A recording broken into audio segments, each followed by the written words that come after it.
P.S. This video is requested at a Science Honor Society meeting. And during that meeting, people are floating around the idea of, what if I make a social studies video? My memory does not stretch back that far, so yes, even my 99 average will still have to do a little bit of midterm review studying to maintain that 99, but it's okay, I'll do it eventually.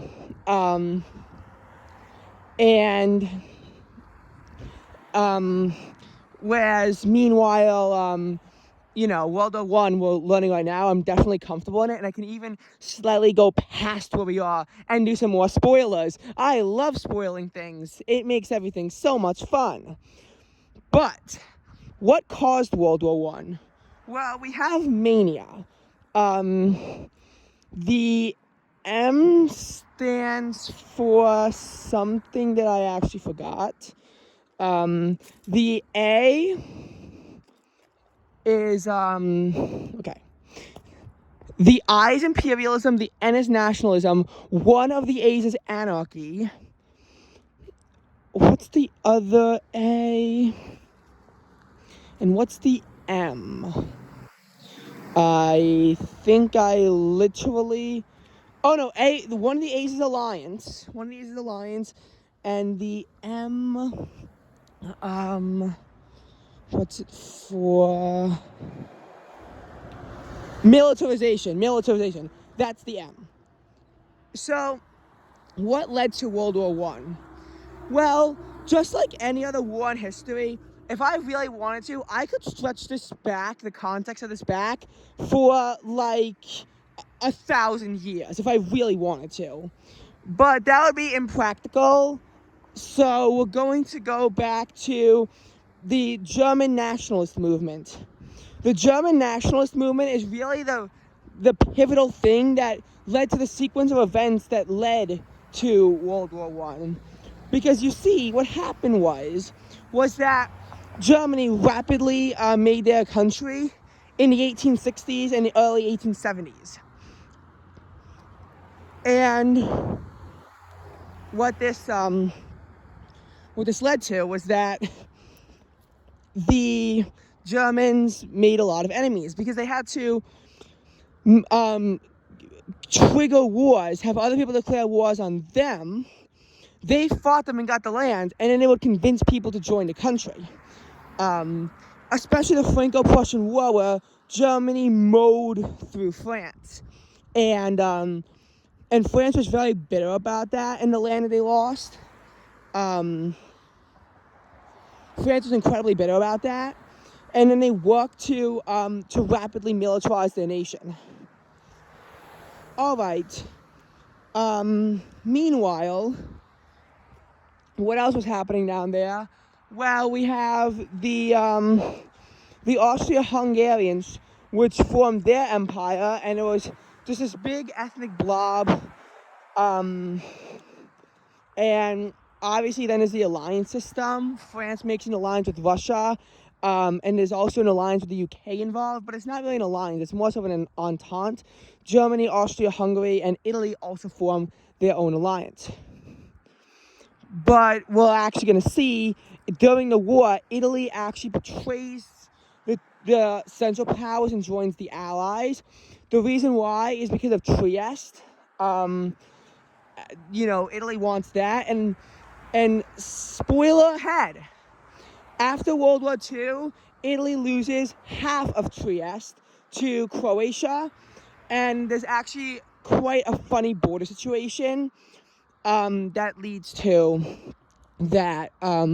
It's one of the more ridiculous borders I've seen. So, All right. Now, how did alliances? Well, obviously we know that the two alliances, if one side does something to piss off the other, then that would lead to a war. Nationalist movements, that's literally why the Archduke was assassinated. We'll talk about that, of course. He was assassinated because of Bosnian Serbian nationalists. People in Bosnia who, were Serbians. The Serbians wanted to unite, and then Austria-Hungary was just kind of this thing that was anti-imperialism, but also clashes during imperialism sometimes push countries to the brink of war. The Boer War was actually a good example of this dispute over imperialism. And the reason why Japan joins the Allies is to take back some of Germany's colonies. They were building an empire from 1895, and then they lost their entire empire in 1945 at the end of World War II. Another spoiler for you, but I just feel like history cannot be left on a suspenseful note. Everything that must be defined the way it is now, and World War I was the cause of World War II, and there's a lot of stuff that happened, as a result of World War I. All right, so, and then anarchy, yeah, that's a little bit interesting. Okay, so the Balkans became known as the powder keg of Europe. Now, as Ryan Lenner famously suggested in our class, this powder was cocaine. But this powder was, in fact, not cocaine. This powder was gunpowder. Something that started a world war would probably start in the Balkans, and that's what happened when Gavrilo Princip assassinated the Archduke on June 28, 1914, an important day in Serbian nationalist history and their 14th anniversary. A previous assassination attempt actually failed, but they tried again, and he killed both the Archduke and his wife Sophia. Princip apologized for the assassination of Sophia, saying that he never intended to kill a woman. He was sentenced to 20 years in prison, but wound up dying, ironically enough, in 1918. Austria-Hungary gave Serbia a whole list of conditions, and Serbia accepted all but one. They refused to do an investigation on this because it was actually caused by Serbian officials. And that was enough for Austria-Hungary to declare war on July 28th. When this happened, Austria-Hungary declared war on Serbia. Russia declared war on Austria-Hungary. And then on August 1st, Germany declared war on Russia. On the 3rd, Germany declared war on France. Here's the problem. Germany had this Schleifen plan that was for them to go really quickly around, and it had to quickly take down France in order to get to Russia. Here's the only problem, though. France had fortified their border after the Franco-Prussian War, so the only choice for Germany was to go through neutral Belgium. That was a mistake, because not only did Belgium fight back, but that also got the British involved in World War I. They were initially trying to stay neutral. They didn't want to get involved, but now that Germany was invading neutral countries, they saw it as them having no choice. Britain had a firm alliance with Belgium. In the First Battle of the Marne in September 1914, Germany got close to Paris, and if Paris fell, then so would France. But unlike what they were able to do in World War II, and there's actually a weird reason as to why Germany lost World War II, but unlike this, they were not able to get to Paris, and they were driven back around 60 miles, about 100 kilometers. And that was, really significant, really big loss for Germany. This was a total war. Total war means that a country is devoting everything to the war. Citizens are forced to ration, and yes, innocent civilians were killed, with unrestricted submarine warfare getting involved. So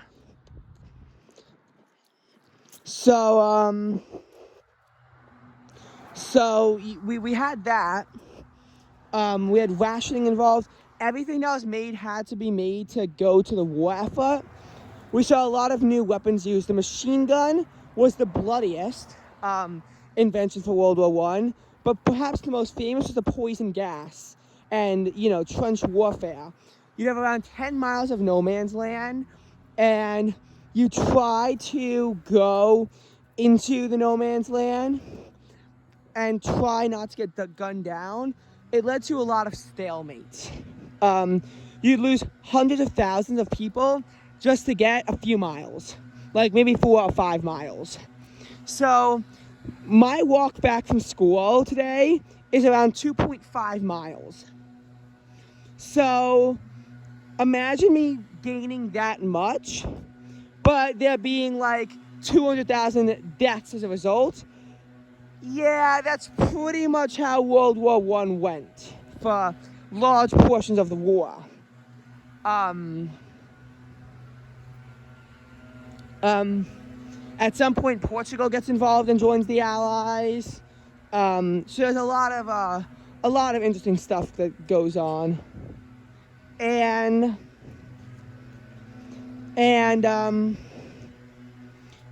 we also saw planes being used, but more so for spying. It's not really until World War II where we see planes being used for like actual assaults, actual aerial assaults. Oh, and by the way, in case you're wondering what life was in the trenches, it was miserable. You had pretty much no food. You had to sleep in mud. You had this thing called trench foot, which is so much worse than athlete's foot, where you get all these fungal infections, so they have to figure out how to drain the trenches. It was 7 feet deep. You pretty much slept in mud. Oh, and when you left no man's land, you had a backpack of 66 pounds on, which must have been heavy. In case you're wondering what the weight of my bag on me right now is, it's around 15 pounds, and walking with this for 2.5 miles is pure misery. I've done it before. So imagine that, like over 4 times the weight of the bag that I have. It must have sucked. That's like having that much is kind of like squatting, actually. So it's like squatting 66 pounds, except you're doing it for a lot longer and you're also running. So it's pretty much like running while squatting 66 pounds and also shooting people. So that must not have been fun. Try running while squatting with 66 pounds if you think that's easy. And I just thought I was going to put in some lifting weight terms for you. So, as far as the actual war went, oh God. So what were Germany's mistakes in the war? Well, number one, everything was revolved on speed, and they were forced to split their troops between Germany and Russia. However, there was more success on the Eastern Front. Actually, for most of 1915, the British launched an attack into the Dardanelles because Ottoman and Bulgaria were both on the Central Powers. But because they were so busy focused on their main war, the troops were from their territories, or their territories-ish, like Australia and New Zealand and Canada, were the ones mainly involved in this. Oh, and they lost. But don't worry, because we can still technically say that Canada never lost the war as a result of this. And as we would love to say for Australia, did you know that Australia lost the war against emus, against their own national bird? God, I can't even say that with a straight face. But yeah, Australia lost to emus. They surrendered to them after launching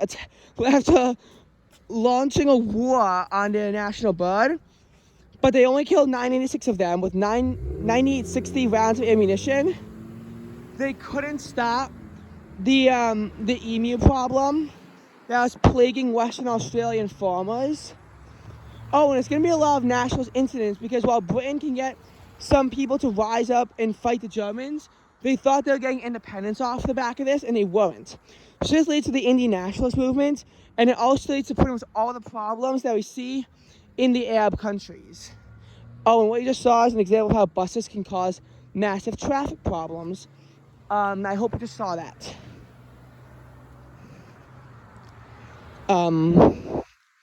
So yeah.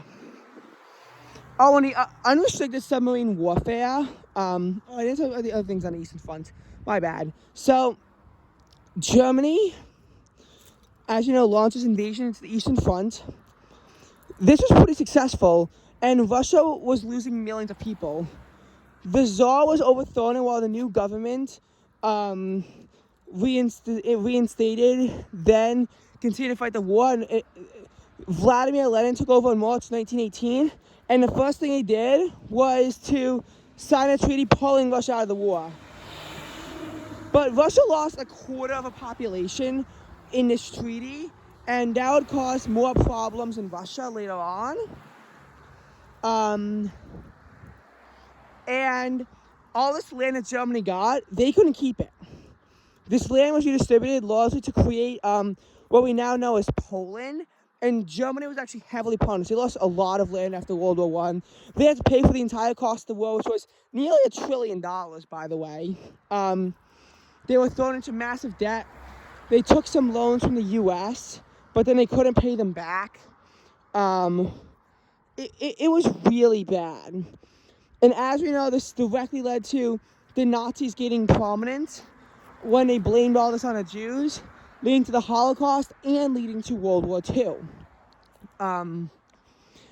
Now, what happened after World War II, just a spoiler, Germany loses even more land, but they're not forced to pay for the war, and they take more of their anger out on German people responsible for the war, which is still a lot of them. And they also divided Germany up into multiple countries, and Germany would not reunify until like 30 years ago. So I would say that impacts of losing World War II were worse on Germany as a whole after World War II, but World War I was definitely, caused a lot more damage internally to Germany. But why did they lose? Well, so the Lusitania was sunk in May 1915, and Woodrow Wilson took a strong caution to the Germans to stop. So Germany eased up on this. But later they saw how they would need to have, well, the submarines, unrestricted warfare to come back to win.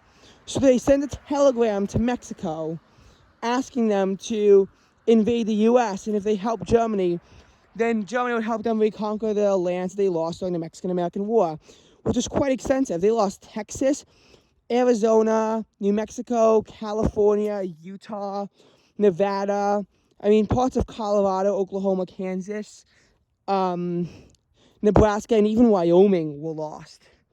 Yeah, Mexico used to stretch up to a latitude that at points was further north than New York City, which I think is actually a little bit crazy to think about, how Mexico was at one point in history, if you were to go due west from New York City, you'd actually wind up in Mexico.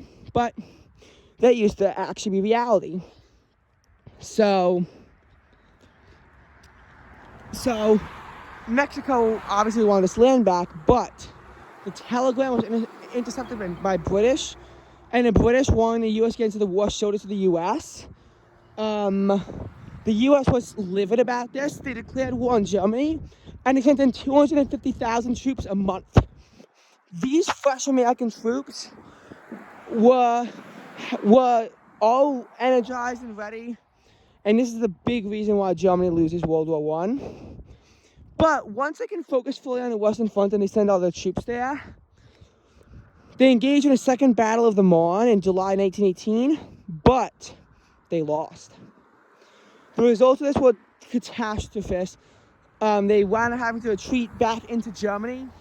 Bulgaria and the Ottomans surrendered. Austria-Hungary just totally fell apart.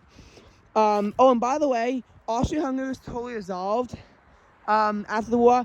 The Ottomans were punished, and after the war, and this would be their final years. An empire which started at around 1300. Yeah, the 1922 revolutions, which are caused as a good portion of them because of World War I, killed the Ottoman Empire. But that was as far as the World War I went. Revolution swept through Germany. Kaiser Wilhelm II resigned on November 9th, and then on the 11th, Germany surrendered. Whew.